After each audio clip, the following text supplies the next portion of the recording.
Burke, Senior Planner for South Dublin County Council. Owen, when did you become interested in planning? I think my interest in planning stems back to my time in secondary school. I was lucky enough to go to a community college that was very based on kind of practical subjects. So I did construction studies, geography, and I had a real interest in that and technical drawing. And I think, I suppose that traditionally people like me probably ended up as engineers, but over time I really realised that a new course came out, a planning course, and I really realised that the skills and the interests I had were more focused towards planning, and then I signed up to that and I never looked back.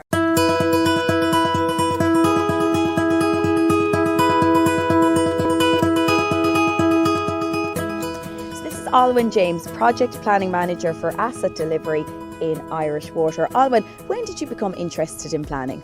I think I've always been interested in planning, but I didn't realise when I was younger that there was a planning career out there. I'm very interested in the impact our interactions with places and our environment has on our experiences.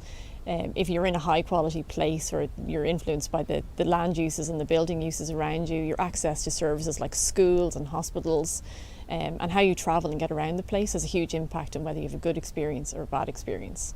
And then as I worked in planning, I became more interested in the nuts and bolts of those kind of connections of how's power generated, where does the water we use come from and go to, and down to as simply as how does the food get to our plate.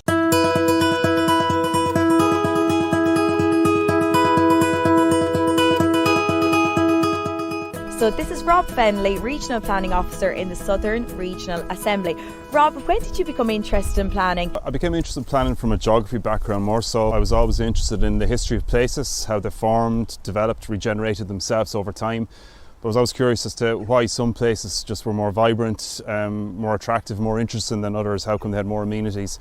So I became aware around the 90s of the work of local authorities and different regeneration initiatives, and I was curious to know what the career paths were to work on a line of work involved in the regeneration of places.